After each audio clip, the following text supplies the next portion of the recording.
So you're having trouble making decisions for yourself and you want to know how. Oddly enough, you're watching a video on how to make a decision, which means that you're not comfortable yet making a decision. Go figure.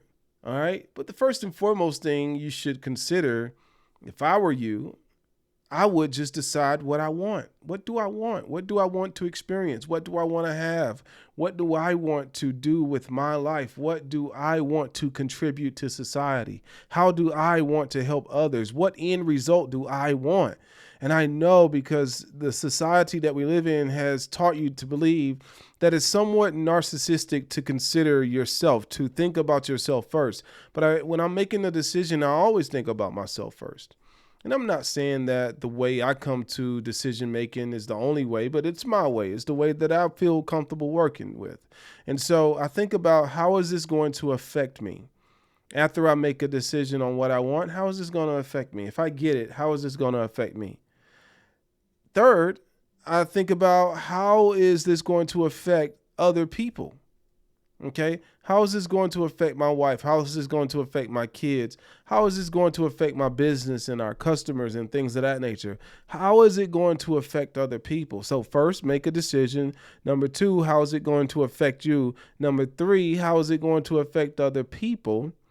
And then number four, weigh the pros and the cons. If I fail, what's the worst that could happen? If I succeed, what's the best that could happen? I think about those things.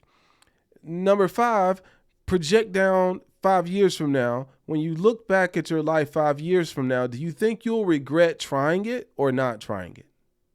Would I regret doing it or not doing it? For instance, when we moved to a new city, it was a quick decision. Literally, I went to Atlanta, Georgia for a business meeting. Had a great business meeting, called my wife, told her that the meeting went well. She said, you know what? We should move to a new city. And I said, really? She's like, yeah. I said, okay, let me call the kid's mom and see what she says, because I'm not leaving the kids behind. And literally hung up the phone, made a phone call, got the yes, called my wife back. By the time I called my wife back, she already located a home on the internet. And a few days later, we were in that city looking at the home that I'm in right now. That's a firm, quick decision. We didn't ask our parents. We didn't ask our friends what they thought we should do. We didn't ask anybody what they thought we should do. We made a decision and we did it. And it's been one of the best decisions we've ever done. When I started investing in real estate, I didn't ask anybody for their opinion. I just did it. I said the best way to get feedback is to literally dive in the thing that I want to do. So I'm just going to dive in it. I made a decision and I did it. When I started my business, I literally made a decision and I did it. When you can make a firm decision and do it, you will become better and better at making a decision. And I would start off with something small, okay? Start off with something small. For instance, make a decision that you're going to wake up tomorrow at a certain time and actually do it. And then after you do that, after you commit to that decision, make another small decision and do it. Make small decisions, because making small decisions will help you be comfortable with making tall decisions. Woo, I just came up with that in real time, but it's the truth. Making small decisions will help you make tall decisions. And you'll start trusting in yourself.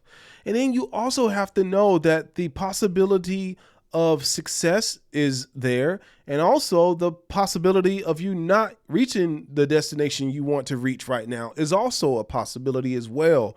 You have to understand that those two scenarios exist and still decide to do it anyway or not do it.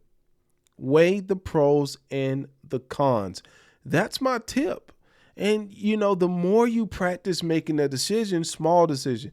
I know people that can't even put on certain clothing without getting somebody else's opinion.